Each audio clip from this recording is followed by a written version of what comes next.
But I just want to say what Sabrina Fulton says at these rallies, because I think it frames the issue so much, and especially to you young people. And Dr. Elderman, thank you so much for having this great, august body come together to talk about our children.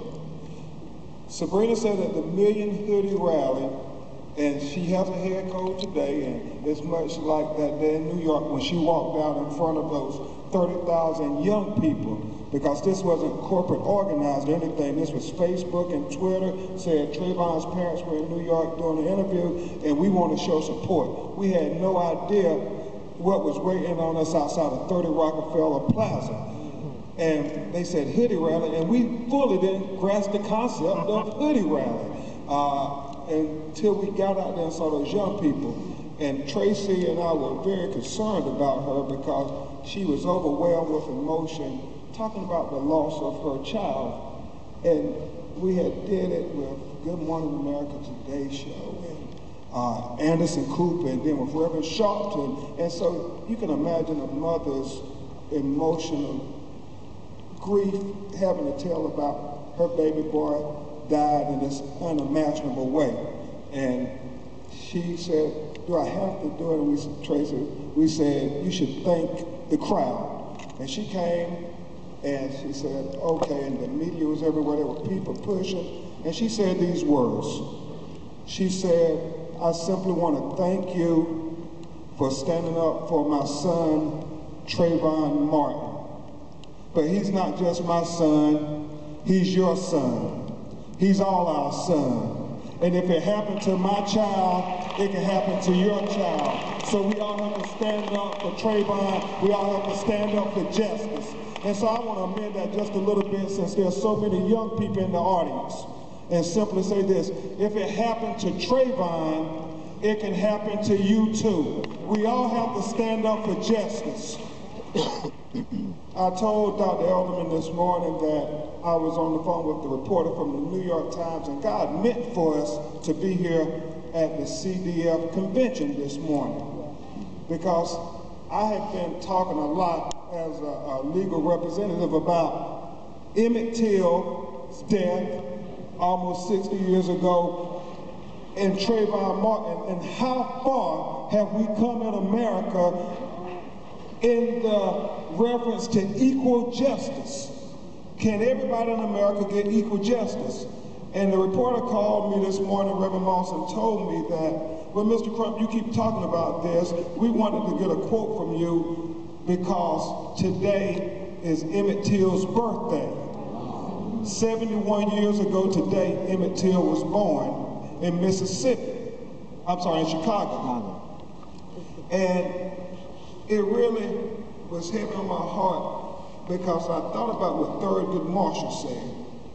And Thurgood Marshall said that the basis of the American Constitution is this: a baby born to the poorest, most unintelligent, inarticulate, blackest woman in a state like Mississippi has the same exact rights as a baby born to the wealthiest, most educated, articulate white woman in a state like Massachusetts, just by merely drawing its first breath in America.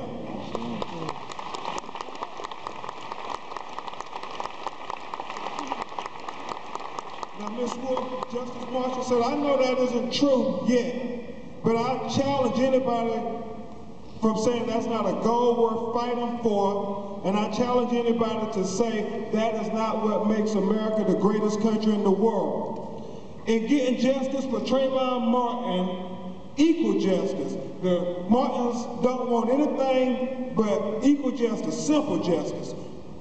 In getting that justice, we help America live up to its creed. And in closing, we were doing an interview right before we came here with a reporter from France. And reporter asked, can blacks and minorities in America get justice?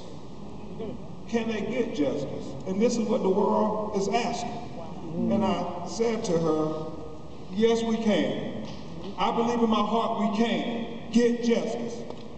But we have to work for it. And so I'm glad that all of you young people are helping to recharge our batteries, because we can't just leave it up to Dr. Elderman and Dr. Angelo. We have to all be vested as justice seekers to get justice for the hundreds of Trayvons out there in the world.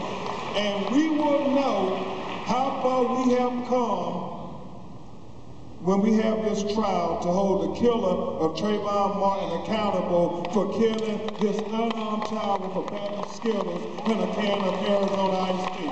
God bless. I'll give you to Mr. Tracy Martin.